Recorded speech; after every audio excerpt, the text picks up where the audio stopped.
ไอดอลคอสเมติกภูมิใจเสนอเฟิร์นสุพรรณรีเบนซ์อาปาเช่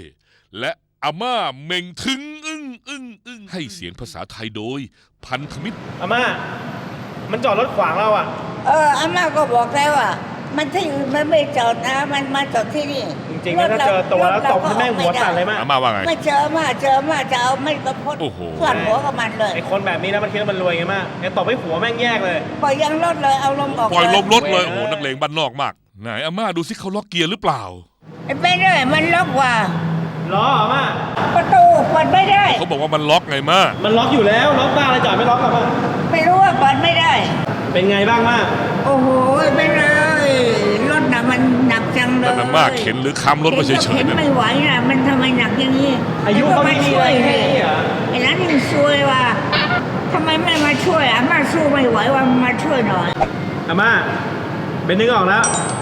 ขูดรถแม่งเลยดีกว่าโอ้นรกแล้วล่ะไอ้เบนสงสารเจ้าของรถเขาน่ะมาห้ามเดี๋ยวก็จะเสียเงินสงสารเขาใช่ดีมากนะเดี๋ยวก็จะเสียเงินถูกต้องมากไหนๆจะทำก็เอาไว้นี่ทำดีกว่าเลยเอาแม่นทีเดียวเลยอาม่าเปรี้ยวอวัยวะมากเลยหวางกูดีนักมึงไปกันได้หลานโหดอาม่าเหี้ยมมาแล้วเหยื่อของความโหดของไอ้หลานอวบจอมเหี้ยมกับอาม่าจอมโหดนี่เจ้าของรถมาแววเรียบร้อยไหมวะเบนเจ้าของมาแล้วม่าเรียบร้อยเลยม่ารอแม่งครึ่งคันอ่ะโอ๊ยใครทำอะไรรถหนูเนี่ยหลานกตัญญูต้องรับผิดชอบแน่นอนม่าเป็นบอกแล้วว่าอย่าไปทำอย่างนั้นเองทำแล้วเองจะมาว่าม่าทำคนแก่แล้วเลอะๆนะครับมันคนไทยด้วยกันนะม่ามันแค่จอดขวางเนี่ยมันยกออกก็ได้รถเบาๆคันเดียวเองไปกันใหญ่เลยดูมันกตัญญูจริงๆเลยม่า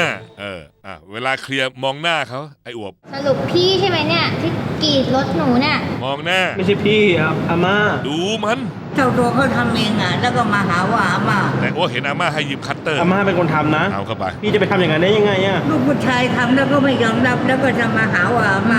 ม่าแก่แล้วแก่เลยเลอะเลือนนะซวยโอ้มึงอะทำแล้วไม่ยอมรับด่ามันเลยมากยังไงเนี่ยโคตรเชี่ยเลยโคตรเชี่ยเลยถูกต้องด่าเขาไปด่ามึงก็สิก็จะมาขอโทษหนูเขา